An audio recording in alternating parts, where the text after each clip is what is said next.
UP board परीक्षा की बात करते हैं। आपको ये बताएं कि यूपी बोर्ड ने परीक्षा की समय सारणी टाइम टेबल को जारी कर दिया है। हाई स्कूल और इंटर दोनों की संयुक्त परीक्षाएं होनी है। 24 अप्रैल से ये परीक्षाएं शुरू होंगी। उत्तर प्रदेश के लाखों बोर्ड परीक्षार्थियों के लिए सबसे बड़ी खबर ये है, हाई स्कूल की परीक्षा में 29,94,312 परीक्षार्थी शामिल होंगे।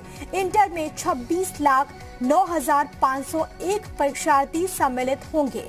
अहम जानकारी आपको दे रहे हैं क्योंकि पहले जो कैंडिडेट्स, जो परीक्षार्थी जिनको परीक्षा देनी थी, वो इंतजार कर रहे थे कि आखिरकार कब चीजें क्लियर होंगी, कब टाइम टेबल सामने आएगा, ताकि वो उसके अनुसार अपनी तैयारी और तेज कर सके। और अब यूपी बोर्ड की ओर से टाइम टेबल को जारी कर दिया गया है। हाई स्कूल और इंटर की परीक्षाएं 24 अप्रैल से शुरू होंगी। यूपी बोर्ड परीक्षा से जुड़ी इस वक्त की सबसे बड़ी खबर हम आपको बता रहे हैं।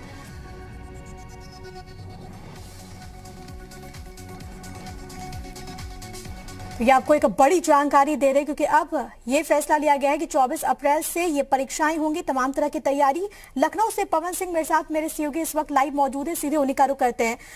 पवन, क्योंकि सबको इंतजार था, खासतौर पर जो छात्र हैं, जो अभिभावक हैं, उनको इंतजार था कि तमाम चीजें कब क्लियर होंगी, लेकिन अब डेट सामने आ चुकी है, टाइम टेबल जारी कर दिया गया है बोर्ड की ओर से।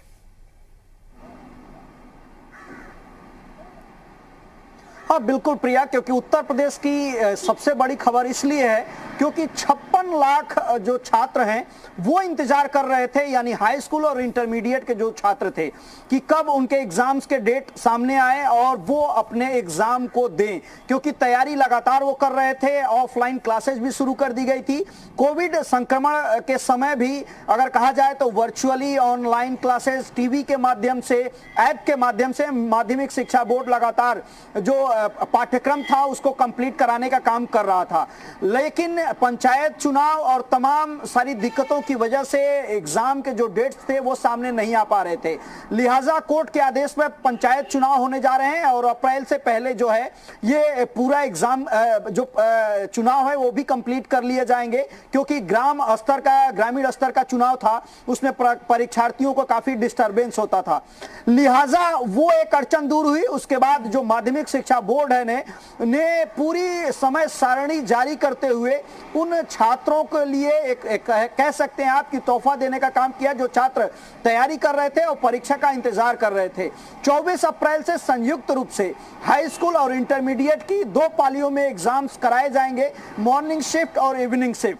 भारत सरकार की जो गाइडलाइन है कोविड को लेकर के, उसको फॉलो करना होगा, उस प्रोटोकॉल को फॉलो करना होगा। यानी जहां जहां पे भी बोर्ड सेंटर्स पड़ेंगे उन स्कूलों को उन तमाम बातों को ध्यान में रखना पड़ेगा और सोशल डिस्टेंसिंग के साथ परीक्षार्थियों को परीक्षा कक्ष में बिठाना होगा। उसके बाद वो परीक्षा देंगे। हालांकि आपने देखा कि किस तरीके से उत्तर प्रदेश सरकार ने हर तरफ एक तरीके से छूट देना शुरू कर दी है। बच्चों के क्लासेज आज से होना शुरू हो गया है उत्तर प्रदेश में, यानी जो क्लास 6 के बच्चे हैं उससे ऊपर के बच्चों का क्लास ऑफलाइन शुरू कर दिया गया है। क्लास 1 के अगर बच्चों की बात करें तो 1 मार्च से उसको शुरू कर दिया जाएगा।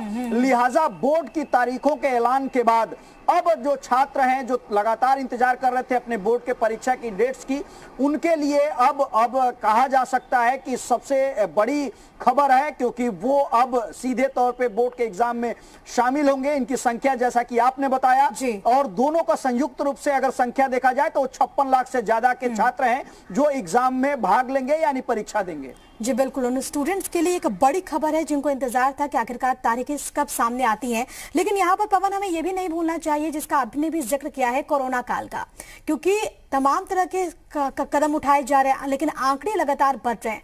तमाम चीजों को लेकर एक बड़ी चुनौती है किस तरीके से व्यवस्थाओं को वहां पर बनाया जाए। और एक महत्वपूर्ण है कि अब कोरोना को लेकर, क्योंकि हमें तमाम एसओपीज को फॉलो अप करना है, क्या जो कर्मी है जो कि आमतौर पर लगाए जाते सेंटर्स में, उनकी संख्या बढ़ाई जाएगी? इसके अलावा जो सेंटर्स हमेशा होते थे, क्या उनकी भी संख्या में इजाफा किया जाएगा?